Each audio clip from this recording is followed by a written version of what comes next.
Greetings, everyone, and welcome back to our Standing Watch program.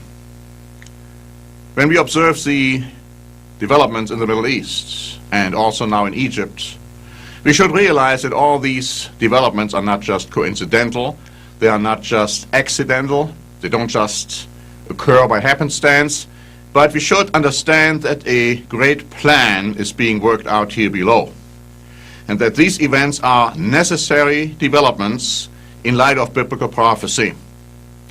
One of the elements which we can clearly decipher is that the influence of the United States of America worldwide, and in particular in the Middle East, is diminishing by the hour. Let me read to you what the Jewish paper Haaretz wrote on January 31.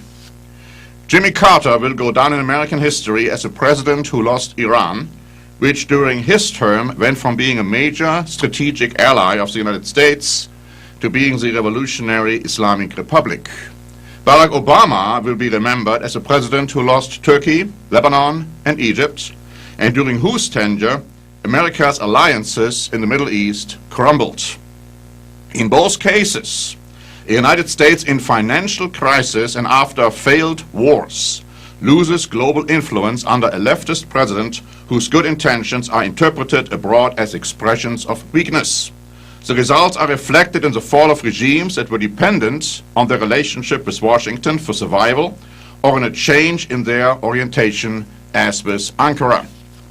So, do you think that the lost wars, the financial crisis, and the situation in the Middle East are also only coincidental? Or do you see a connection here? The Jerusalem Post wrote on January 31, demonstrators are beginning to focus their wrath not just on Mubarak and the country's widespread corruption, which by the way has been going on for 30 years, but also on the United States and to a lesser extent Israel. So we see the wrath is now directed against the United States. Deutsche Welle reported on January 29, even if it wanted to, the United States has little it can do to influence the outcome in Egypt or elsewhere in the region where it is viewed negatively by many.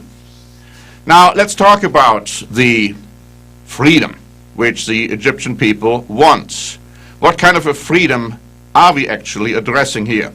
Germany's mass tabloid paper Bild had this to say: we have reason to be worried. Hundreds of thousands of Egyptians or more want a different kind of freedom from the freedom we mean.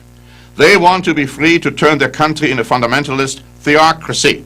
They want the freedom to declare Israel as an enemy again after decades of peace. They want the freedom to tear down the solid bridges to America. What about Islamists? Are they behind these demonstrations in one way or another? Are they orchestrating what is happening in the Middle East? Now here's an article by WorldNetDaily which had this to say on January 31.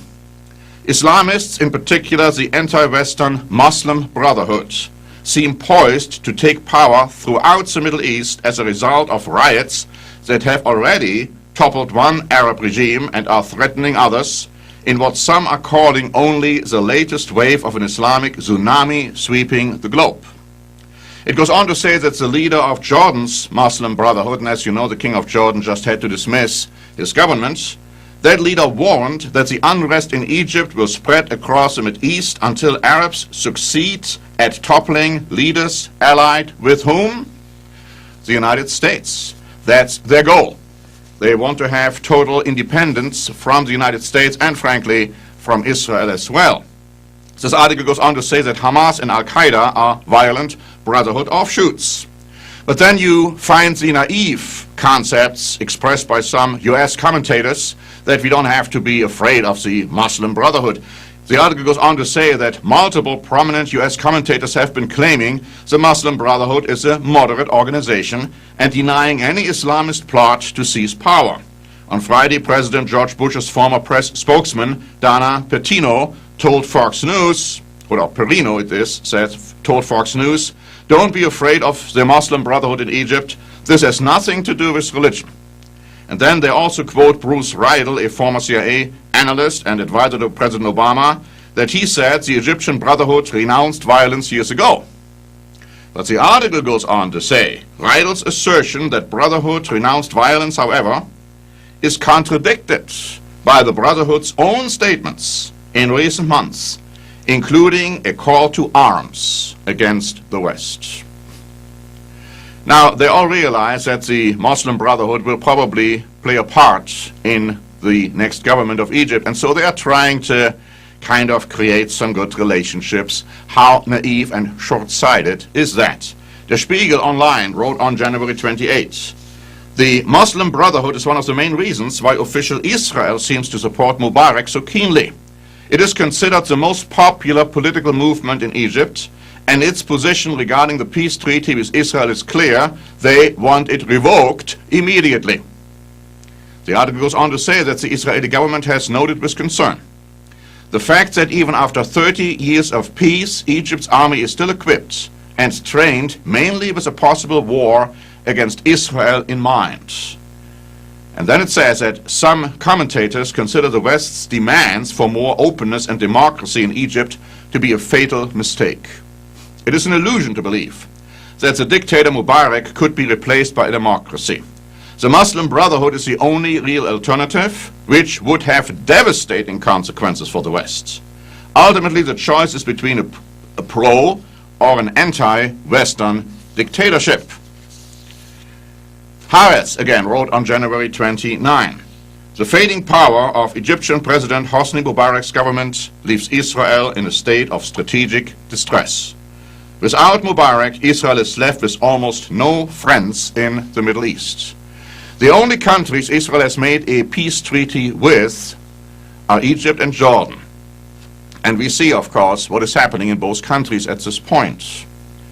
And Israel has great reasons, big reasons, huge reasons to be concerned. Perhaps not realizing it, but the Bible has prophesied thousands of years ago that the time will come when Israel will become a captive of Egypt. That is clearly prophesied. And even though, as I pointed out in the last program, there will be an alliance made between some of the Arab countries and Assyria, modern Germany, against Israel, and Egypt isn't mentioned there, neither is Iran, that doesn't mean that Egypt has become a friend of Israel. Notice what we read in the book of Isaiah, in the 27th chapter. This talks about Israel. And of course, this can refer to the Jewish people. It can also refer to the modern descendants of the ancient house of Israel, which are found today mainly in the United States of America and Great Britain. And so we read that Isaiah 27 prophesies that God will punish Israel. God says, my people are like the dead branches of a tree, and I'm quoting from the Living Bible. They turn away from God. Then it says in verse 12, yet the time will come when the Lord will gather them together one by one. And now notice the critical verse 13, talking about the time of Christ's return. In that day, the great trumpet will be blown, and many about to perish among their enemies, Assyria and Egypt, will be rescued and brought back to Jerusalem to worship the Lord in his holy mountain. You see, Israel will go into captivity. Egypt will play a prominent part in that. And so we should watch the events which are taking place in the Middle East with great concern and also with anticipation of what is going to happen in the light of biblical prophecy. Many speculations are floating around out there telling you what is going to happen. Let's focus on the Bible. And let's realize that God is true, and every man, if he contradicts God, a liar. Thanks very much for watching. This is Norbert Link for the Standing Watch program.